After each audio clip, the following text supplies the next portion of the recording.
노아! 안녕하십니까. 오늘도 노쇼 제 3회로 찾아왔습니다. 진행하고 있는 유거무입니다. 반갑습니다. 안녕하십니까. 진짜 노화 끝까지 가네. 아, 이게 정말 끈질기구나. 예, 끈기는 예, 칭찬해 드리겠습니다. 그게 끝이에요? 끝이지 뭐. 본인 성함에 얘기해요. 윤현식입니다. 예, 반갑습니다. 윤현식입니다. 예. 아직 저희가 익숙하진 않아요. 네. 예. 이제 우리가 거사를 치렀지 않습니까? 예? 거사를 치렀잖아요. 누가? 국가적으로다가. 아, 국가적으로. 네. 요번에 어떻게 투표하셨어요? 예. 사전 투표를 하셨어요? 아니요. 역시 저도 사전 투표 안 하고 투표하려 갈까 말까 막 집에서 개기고 있다가 당일에 5시 반에 가가지고 하니까 사람들 아무도 없는 데서 투표하고 괜찮더라고요. 괜찮아요? 네. 뭐가 괜찮아? 네? 줄 서서 여태까지는 항상 줄 서서 투표했는데 이번에는 그냥 줄 안 서서 줄 안 서서? 바로, 네. 그렇지. 식당 가서도 기다리지 않고 가면 좋죠. 네.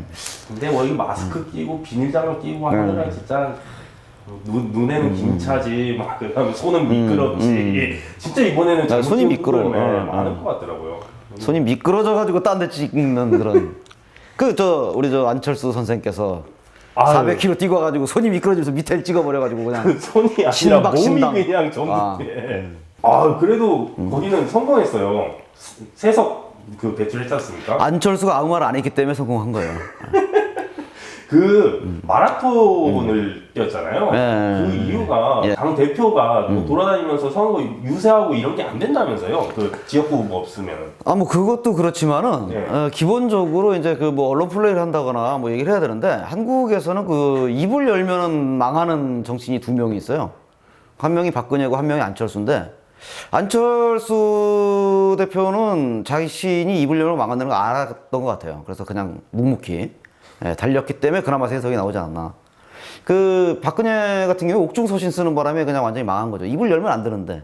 입을 여는 바람에 태극기가 다 그냥 사분오열돼 버리고 그렇게 됐습니다. 아니 그래도 초기에 입을 열어서 뭐 좀 그때는 시적절했던 것 같은데. 이거 비례대표 뽑을 때인데 뭘 초기요 그게. 저 선거전 들어간 거지. 이번에 끝난 거예요. 시작을 너무 늦게 했잖아요. 아니야. 입을 열면 안 돼. 과연 2명밖에 없어. 손학규 대표가 산에 있었으면은 이번에 민생당에서 한 명이라도 당선됐을 거야. 정말 평지에 내려면 안 되는 사람이 네. 평지에 내려와 있으니까 지금 망한 거예요 거기는. 안타까운 결과 뭐 우리가 안타까워할 게 없어. 왜 안타까워? 민생당 완전히 나가게 됐는데. 괜찮아요. 현명한 선택입니다. 이제 퇴장하실 때가 되셨죠 그분들은. 예. 자연스럽게 지금 총선 얘기하고 있는데요. 그럼 본격적으로 이제 21대 총선 결과에 대한 얘기를 시작하도록 하겠습니다. 예.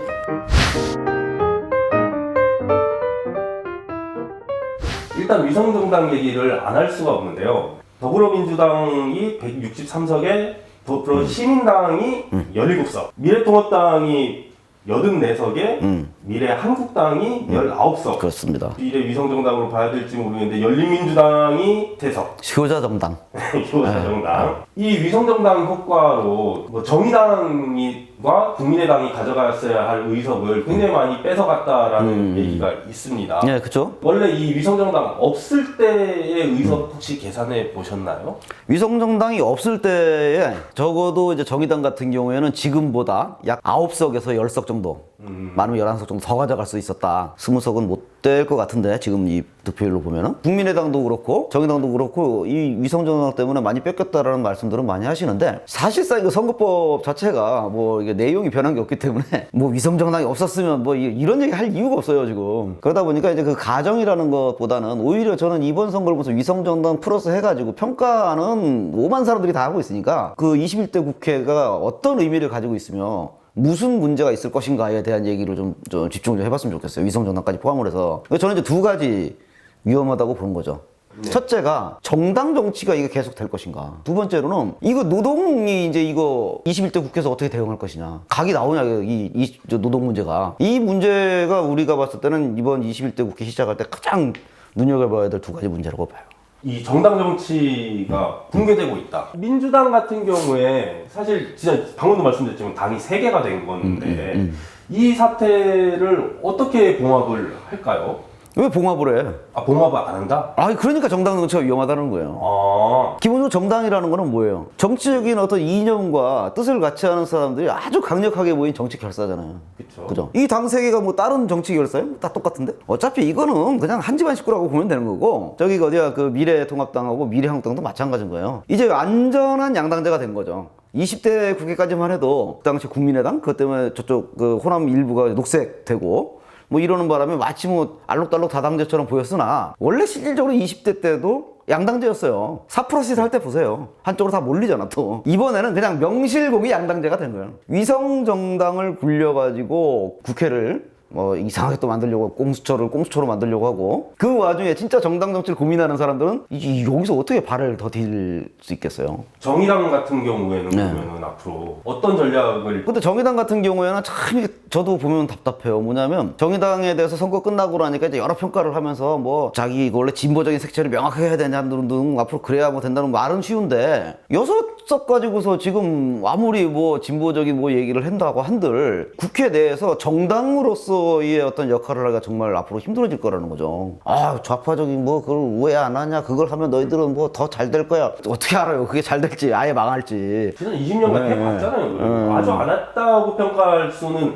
없는 건데. 일단은 지금 원내에서의 정당 정치로서의 이 진보 진영들이 정당 운동을 계속할 수 있을지에 대한 건 굉장히 지금 고민을 해야 되는 상황이다라는 거죠. 정의당 혼자서 안 된다라는 건 이제 눈에 뻔히 보인 거고, 그렇다면 이제 일부에서 얘기하는 것처럼 자 그냥 뭐 다 다시 한번 모여보자, 옛날에 민주노동당 하듯이 다 모아가지고 우리도 새로 한번 불리면 되지 않겠느냐. 근데 그게 정말 가능성이 있느냐라는 거죠. 그거 했다가 안 된 거 다 봤는데. 그래서 2008년도에 분당했죠. 민주노동당, 진보신당 창당을 했고, 또 무슨 통합한다고 통합 뭐 만든다고 또 저 진보신당에서 또 다 나갔고, 근데 진보신당 사회당하고 합당했고, 그랬다가 나중에 결집한다고 또 우르르 나가버리고. 그 지금 이런 상황이 계속 벌어지고 있는데, 사실은 합쳐야 된다라는 어떤 당위를 설명할 말이 없어요. 왜 헤어졌는지는 설명을 못하니까. 뭔가 분리정립한 이유가 있어서 그래야만이 진보정치가 산다 뭐 이러면서 나갔잖아. 근데 뭐 세우지도 못했고 잘 되지도 못했어요. 왜 나간 거야? 그러면 인제 와가지고 합쳐야 된다는데, 그거 합치면 옛날처럼 뭐 적어도 2004년대로 돌아가, 10명 국회의원 만들 때로. 그래서 지금 오히려 이 진보정치는 굉장히 위기이고, 무조건 또 다시 뭐 합쳐보자 이런 식의 얘기를 할 때가 아니고, 뭘 우리가 가치를 내세우고 어떤 식으로 지금 운동을 준비를 해야 되느냐, 이 고민을 이제 하지 않으면 안 되는 그런 상황이 21대 국회에서 벌어진 거죠. 제가 보기에는 합치자는 얘기는 지금 뭐 총선 평가하는 데 있어서 중요한 것 같지도 않고, 앞으로도 그 힘을 받을 얘기는 아닌 것 같아요. 그러면은 방금 말씀하신 것처럼 앞으로 진보 정치가 이 21대 국회에서 어떻게 싸워야 되느냐. 그렇죠. 뭐 싸워야 되겠죠, 당연히. 이 부분에 대해서 좀 얘기를 해볼까요? 어떻게 해서든지 이 진보 정당 운동, 정치 운동의 뜻을 가지고 있는 분들이, 특히 노동 정치의 뜻을 가지고 있는 분들이 자기 거점을 하나 만들어야 된다고 봐요. 현장과 지역에서 거점 만들고, 뭐 전국 정당으로 이렇게 다 모여보자 하는 것도 뭐 물론 뭐 그걸 하지 말자는 얘기는 아니에요. 지역 정당 같은 고민을 좀 하면서 현장과 자기가 사는 곳과 생활의 반경이 일치하는 곳에서 한번 자기들이 정치 세력화를 하고, 그곳에서 현장이 됐든 지역이 됐든 한번 진보 정치의 모델을 한번 만들어 보는 과정을 몇 년간 해봐야 되지 않겠느냐. 저는 그런 과정 속에서 이 모델이 잘했냐 못됐냐 평가를 하면서, 그럼 우리 같이 할 수 있냐 없냐, 연대할 수 있냐, 아니면 한꺼번에 그냥 합쳐버릴까, 이 얘기가 차근차근 가야 되는 거지. 옛날 생각하면서 다 모이면 되지 않겠어, 이제 갈 데도 없잖아, 이런 식으로는 불가능하다는 거죠. 근데 제가 궁금한 거는 이 진보 정치, 노동 정치가 사실 그 거점 중심의 전략을 수행해보지 않은 거는 아니라고 생각을 합니다. 뭐 민중의 집 운동도 있었고, 네. 뭐 현장의 노동조합도 당연히 뭐 많이 우리 진보 정치의 그 중요한 역할을 해왔던 거고. 그런데 다시금 이거를 강조해야 되는 이유가 뭘까요? 아니 지금 현장에서 그런 뭐 시도를 해봤다고 말씀은 하셨지만은, 그게 정말 진보 정치의 시도였을까? 우리 그걸 한번, 민중의 집이 과연 진보 정당 운동의 한 축으로 얼마나 효과를 거뒀는지 판단해봐야죠. 애초에 민중의 집을 설계하고 기획하고 얘기했었던 것들이 점차 진행을 해보니까 이거는 안 맞더라는 것이 분명히 드러났고, 그거 처음에 이걸 해야 된다, 이걸 하면은 뭐 산다 이랬던 사람들 다 어디 갔냐고. 지금 지역에서 현장 뭐 노조 말씀을 하셨는데, 2012년부터 2016년 이 경과를 해가지고 지금까지 오는 과정 속에서 부울경 쪽에 옛날에 노동운동했던 분들, 그 굵직한 구찌 있는 분들이, 구찌? 구찌라고 그러면 이거 겐세이랑 비슷하잖아. 그 하여튼 좀 중요한 역할을 했었던 분들이 이미 2012년 대선 때부터 무슨 포럼인가 만들어가지고 문재인 지지한다고 해서 거기 몰려있다가 계속해서 더 강화되면서 지금 다 민주당 지지하는 식으로 됐지. 이분들이 무슨 노동 정치를 얘기를 했어요. 그런 어떤 노조가 있었고 지역에서 하고 있지 않느냐라고 했을 때 뭘 하고 있는지에 대한 평가를 해야 되는 것이고, 과연 노동 정치를 하고 있느냐, 진보 정당에 대한 운동을 하고 있느냐에 대한 판단을 다시 한번 해봐야 된다는 거예요. 근데 뭐 저도 이제 지역 활동하는 입장에서 보면은 그 현장이라는 데서 이 진보 정치 얘기하기가 쉽지는 않아요. 이런 지점들을 좀 고려를 했을 때 이거 너무 평가 박한 건 아닐까? 쉬웠으면 우리가 왜 운동을 하겠어요? 그냥 사업을 하지. 사업이 어려워요. 아니 그러니까 사업이야 뭐 좀 또 다른 얘기지만, 하여튼 우리 운동이 뭐 이번에 보니까 뭐 다 평가로 선거 평가하면서 이 진보 진영이 이제 위기가 닥쳤다 막, 언젠 뭐 위기가 아니었나? 우리 저 뭐 2000년대 들어오기 전에 1990년대에도 이미 위기였고, 그 위기를 돌파해 보려고 뭐 한번 하려 그러면 무슨 IMF 터져 뭐 터져 그러면서 난장판 벌어지면서 또 계속 위축됐고, 그 속에서 만나면 정치 얘기하면 나한테 정치 얘기하지 마 이런 사람들 붙잡아가면서 지금까지 해왔다고. 오히려 이번 선거를 한번 보세요. 66%가 넘는 유권자들이 이 코로나 정부에 나왔다니까. 집안에 처박혀서 너무 심심했는데 마침 선거라도 하니까 나오고, 뭐 이런 심정일 수도 있었겠지만 어쨌건 나왔다요. 나와서 투표를 했어요. 정치에 대한 이런 것들이 아주 이거 뭐 바닥으로 흩어져 나 정치 나 이런 거 아니라니까. 여기서는 오히려 우리는 더 파고 들어갈 기회들을 볼 수 있다라는 거죠. 처음에 우리가 진보 정당원들 어떻게 하자고 얘기를 했었던 것부터 다시 한번 좀 얘기를 할 수 있는 기회가 오히려 찾아온 거 아닌가, 이런 생각을 해봐야 된다는 거죠. 진보 정치가 이런 기회를 잘 살려야 되겠고, 그 와중에서 그러면 노동 정치 또한 굉장한 문제에 봉착을 해 있는 건데, 벌써 지금 민주노총에서 선제적으로 이 코로나 위기에 대응하기 위해서 좀 노사정을 다시 시작을 하자라는 제안을 며칠 전에 했어요. 어떻게 보십니까? 일단 민주노총이 지금이라도 그런 제안을 치고 나갔다. 상당히 저는 민주노총이 뭔가 생각을 하고 있다고 평가를 해요. 갑자기 이 저자세로 나오는 박차고 나가는 거 아니고 저자세, 그게 무슨 평가야? 네? 이번에 그 제안한 거? 네. 그게 왜 저자세야? 저자세 아니에요? 그게 왜 저자세야? 오히려 지금까지 안 하던, 세게 막 한 건 아니지만 지금까지 안 하던 공세를 처음으로 시작을 해본 건데 그게 왜 저자세야? 공세다. 야 뭐야 봐! 이거를 민주노총이 좀 얘기를 했는데, 어쨌든 이거는 긍정적으로 평가. 그러니까 나는 이제 오히려 지금 이런 부분들에 대해서는 긍정적으로 평가를 해야 된다고 보는 거예요. 다만 그 이제 후속을 어떻게 할 것인가. 그러면 이제 후속 그러면 전략을 어떻게 세워 나가야 될까요? 그러니까 저는 이제 일단 이번 21대 국회가 어떻게 구성이 되어 있느냐를 여기서 한번 봐야 된다고 보거든요. 뭐냐면 300석 의석 중에 294석이 통합당 아니면 민주당이에요. 근데 아시다시피 통합당과 민주당은 다른 거는 뭐 치고받고 싸우는지 몰라도 노동 문제에 있어서만큼은 이 사람들이 별로 다르질 않아. 반노동자성을 가지고 있는 의원들이 300명 중에 294명이 돼버린 거예요 지금. 이 사람들이 과연 노동 문제에 대해서 노동 정치를 어떻게 얘기를 하겠어요? 이 사람들한테 기대할 수 있겠어? 민주당이 그전에는 뭐 의원이 모자라서 못했다는 둥 뭐 이렇게 변명을 많이 했는데, 아니 이번에 더블 스코어로 지역구에서 이겼는데 뭐 다 해야 되지 않겠느냐, 기대하겠다. 뭘 기대를 해주겠어요? 그거 안 해준다니까? 근데 이런 상황에서 민주노총이 자 이거 코로나 시기에 필요한 것만 가지고라도 한번 얘기를 해봅시다. 다 모여봅시다. 제기를 한 거는 저는 민주노총이 잘했다고 보는 거예요. 코로나 전국 이후에 벌어질 경제 위기라는 걸 빙자해서 이 자본의 공세가 엄청나게 될 때 과연 21대 국회가 자본 편을 들어줄 거냐, 노동 편을 들어줄 거냐. 제가 볼 때는 이거 정해져 있는 거거든요. 네. 결국 그러면은 노동도 이 강력한 투쟁을 시작을 해야 되는 거 아니냐, 이런 생각이 전 들어서. 그러니까 그 이제 그 투쟁을 어떻게 해야 되는 거냐는 건데. 총파업. 뽕파업도 하는데. 아니 진짜 이 뭐 총파업 해야 되지 않을까요? 이 뭐 경제 상황이 뭐 불을 보듯 지금 뻔하게 지금 다 죽어가는데 이 파업밖에 남은 거 아닙니까? 아니 지금 뭐 영세 자영업자들은 이미 파업하고 있잖아. 다. 아니 그걸 자발리당해가지고. 그걸 파업이라고 하면은 너무 슬픈 얘기 아닐까요?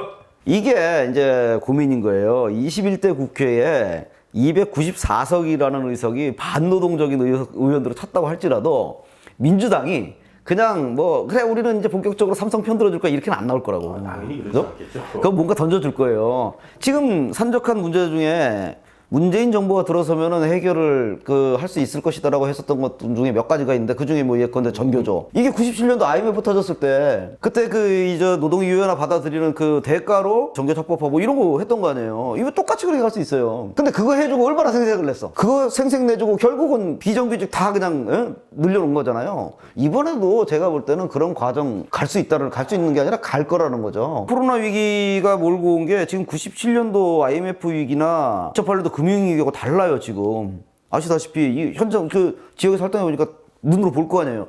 그때는 은행에서 돈이 씨가 말랐어요. 뭐 달러가 없어요. 했지만 지금은 쥐고도 안 되는데. 팔 수가 없어. 이게 생산이 안 돼. 실물 경제가 지금 끝난 상황인데, 그럼 이거는 대단히 그 당시에 경제 위기랑은 또 다른 차원이기다 보니까 기업들이 야 그러면 공장 돌리려면 세금도 깎아줘야 돼, 노동자도 자를 수 있어야 돼. 이거 얼마나 들고 나오겠어요 이제 앞으로. 그러면 이 294석의 반노동적 의석으로 차지된 이 국회가 아 이거 안 돼. 그러면 노동자들 다 굶어주고 이럴까? 저는 그렇게 안 할 거라고 보는 거예요. 그러놓고 전교조 같은 거 합법화 시켜주고 뭐 몇 가지 던져준 다음에 그걸로 오만 생색 다 내면서 우리가 할 만큼 했다 그러면서 이제 그러면은 그 밑에 이제 대깨문이나 뭐 깨시민들은 다 튀어나와가지고 야 니들이 어떻게 뭐 니들이 한 개 뭐 있다고 우리 문통을 지금 욕을 하는 거야 막 그러면서 이 귀족 노조들 이런 또 분위기 벌어지지 않을까? 그럼 이걸 어떻게 이 노동 정치가 이제 극복할 수 있을 것이냐? 자, 이게 이제 골치 아픈 거죠. 그냥 총파업? 총파업.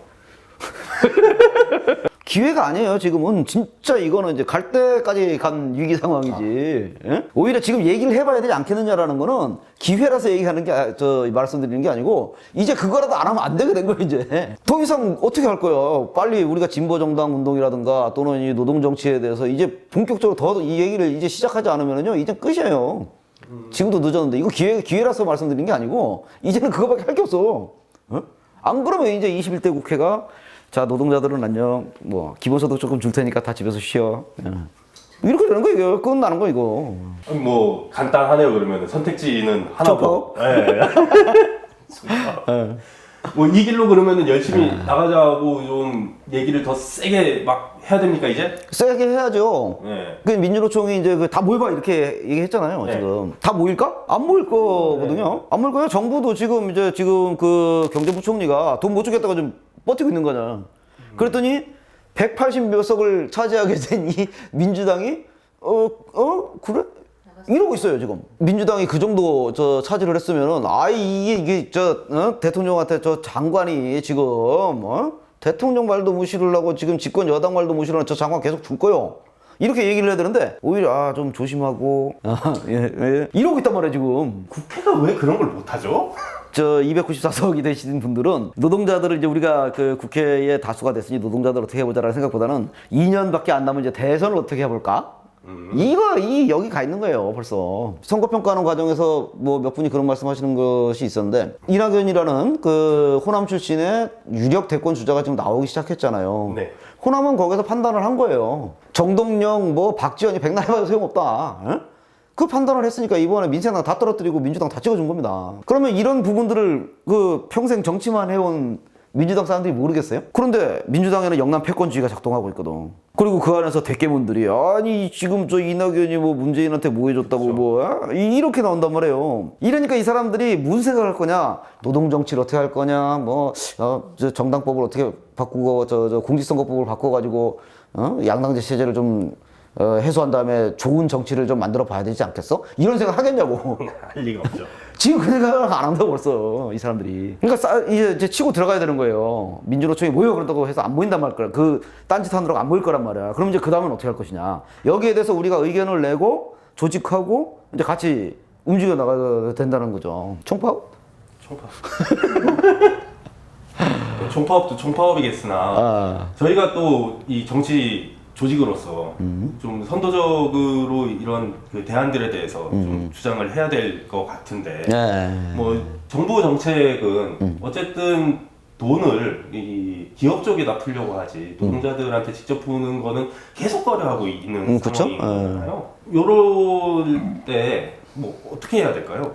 좀 저희가 할 수 있는 얘기. 기본적으로 노동자들에게 이 지금의 상황을 극복할 수 있는 어떠한 조치가 취해지지 않으면 우리는 가만히 있지 않겠다라는 것을 보여줘야 된다는 거죠.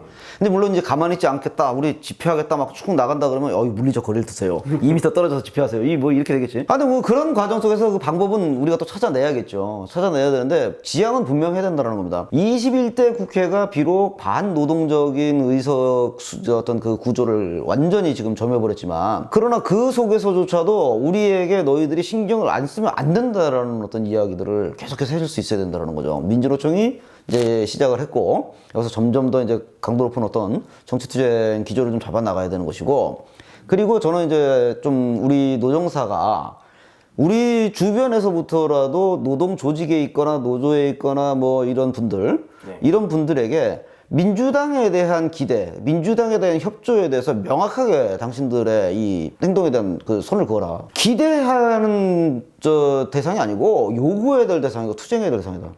서포트해주고 받쳐줘야 될 대상이 아니고 그들로부터 우리에게 필요한 걸 가져오고 그들이 우리를 지지하게 만들어야 될 대상이다. 이걸 좀 명확하게 해서, 너무 이게 좀 되지도 않을 기대를 민주당에다가 하는, 노동 운동하시는 분들이 그러면 안 되지 사실은. 그 오히려 부울경이 지금 망했잖아요. 왜 그런 현상이 벌어졌냐라는 거예요. 진보정당이 이제 거기서는 이제 명함도 못 내밀게 되는 상황이 벌어져. 왜 그렇게 됐냐라는 거예요. 만년 3당이었던 민주당이 치고 올라오고 다시 통합당이 거기서 기세를 잡고, 이런 상황이 왜 벌어졌냐라는 거죠.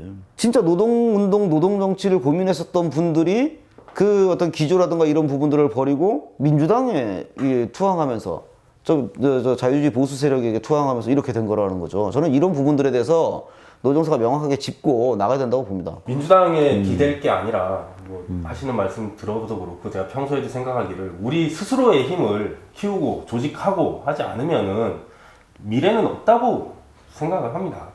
예. 그런 의미에서 오늘 이 21대 총선에 대한 얘기를 정리를 하고 우리는 강구한 투쟁으로. 강구한 투쟁? 예. 총파업? 총파업을 정말 총파업답게 할 수 있으면 그것만큼 좋은 게 있겠습니까? 항상 그 총파업 주장했던 사람들이 총파업 하면은 안 보이는 그런 사례들이 많았어요. 그래갖고 나중에 파업하고 어디 가서 잘하죠. 나중에 총파업 끝나고 그러면 와 뻥파업 그러고 욕만 하고. 그래서 내가 그래서 한둘 본 거 아니야. 백수도 총파업 하나요? 백수는 일상의 파업이기 때문에 백수들이 모이면 총파업이고.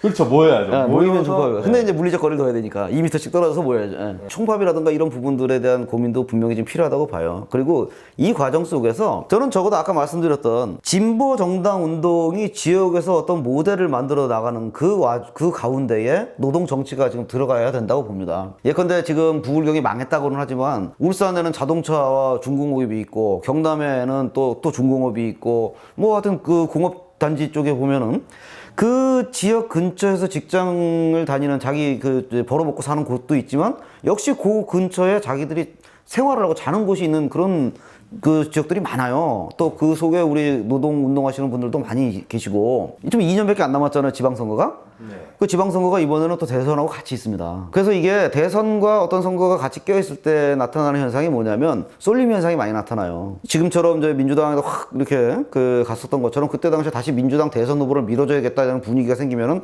아마 지방선거도 그 민주당 쪽으로 많이 쏠리는 그런 현상이 생길 거예요. 근데 이 상황에서 그러면 뭐 큰 전국 정당을 가지고서 얘기를 한다라는 게 과연 먹힐 것이냐. 저는 오히려 이때에 지역 나름대로의 어떤 그 정치 조직체를 만들고, 그 조직체를 중심으로 해서 지방의회라든가 이런 쪽을 한 다음에 4년이 됐든 8년이 됐든 가면서 노동정치와 진보 정당 운동의 모델들을 한번 만들어내는 프로그램들을 한 2년 동안 짜보는 게 어떻겠는가. 그리고 그거를 노정사가 한번 해보면 어떻겠는가. 우리 회원들이 해보시면 어떻겠는가를 좀 이제 제안하고 싶은 거죠. 우리가 계획은 좀 빨리 짜고 1년 내에 좀 짜 보시죠. 네, 짜가지고 뭐 실행을 빨리 옮겨야 됩니다. 그렇죠. 그리고 민주노총에서도 이 노동운동 진영들도 좀 더 그 정부에 강력하게 요구를 하면서 좀 진짜 센 투쟁 만들어 나갔으면 좋겠습니다. 오늘 이 투쟁 얘기 많이 했는데 끝마무리. 294석 국회예요. 국회가 294석입니다. 지금 반노동자적이라고 볼 수 있는 의원이. 노동정치는 국회 안에서 제도로서 결과가 나오지만 그걸 만들어내는 과정까지는 꼭 국회 안에서만 이루어지는 정치가 아니다라는 거죠. 진보 정당 운동도 마찬가지고 밖에서 새로운 기획과 정말 그 강고한 어떤 신념을 가지고 다시 한번 이야기를 시작을 하고 아까 말씀드렸듯이 지방선거 2년 남았거든요. 2년 준비를 해서 그런 모델을 만들어 가지고 그걸 한 4년 8년 한번 우리가 진짜 해보자. 그런 결의 저는 2년 안에 충분히 세울 시간이 된다고 봅니다. 그것이 제가 볼 때는 정말 강력한 투쟁이고 저도 이제 앞으로 좀 더 공부를 해가지고 제안을 많이 드릴 텐데 거기서부터 좀 시작을 했으면 하는 그런 말씀을 좀 드리면서 제가 오늘은 이걸로 마무리를 하겠습니다. 저희 노력을 많이 해야 될 것 같고 그리고 이 영상을 보시는 시청자분들께서도 좋아요와 구독도 부탁드리지만은 함께 좀 고민하면서 실천을 해 나갔으면 좋겠습니다. 노동정치 사람은 멈추지 않고 투쟁을 이어나가겠습니다. 네, 제가 그동안 계속 좋아요, 구독, 이거 뭐 꼭 우리가 그렇게 해달라고 해야 되나 뭐 이렇게 말씀을 드렸는데, 지금부터 좋아요 투쟁과 구독 투쟁을, 강력한 투쟁으로, 예. 네. 그런 의미에서 오늘 마무리를 우리의 전통적인 구호. 그게 좋으니까. 외치면서, 네, 끝내보시죠. 네, 그럼 그 아지를 넣어주세요. 아지를 건배사 하듯이 하면 되지 뭐. 이거 뭐지? 갑자기 그거 좀. 자, 하여튼 잘 예, 끝내고. 자, 간단하게 투쟁으로 마무리하겠습니다. 자, 투쟁! 네. 아, 이거 시원하네 역시. 예? 이거 뭐였지 그거? 노바. 노화 그거보다 낫네 이게. 한번 맞춰주세요. 박대 한번. 뭘? 즐거운 마음으로 먹겠습니다. 쏘겠습니다. 앞으로도 좀 이 조회수를 항상 300 이상을 찍을 수 있도록 여러분 노력해 주십시오. 자, 다음번에 또 내기 한번 걸겠습니다. 잘 부탁드립니다. 3,000원 해야지. 아니 일단은 300을 못 넘으니까 다. 코스리 맛있습니다. 100명 공헌하셨던 하루만에 100명은 넘을 줄 몰랐고요. 구독자가 느는 시점이 곧 옵니다. 곧 오고 그러니까 그걸 언제? 1000명을 6월까지로 하시죠. 6월? 네. 6월 내에 1000명을 넣으면 다음번에 뭐 할까요? 참치 할까요? 6월 내에 1,000명을 넣으면 내가 참치 살게. 참치 하신다. 참신하신다 오차. 나는 9월. 참치 라이브 합시다. 참치 라이브. 오케이. 오케이. 오케이? 다 들었죠? 네. 6월 30일까지. 이러나 저러나 나는 얻어먹는 거니까. 6월 30일 자정. 네.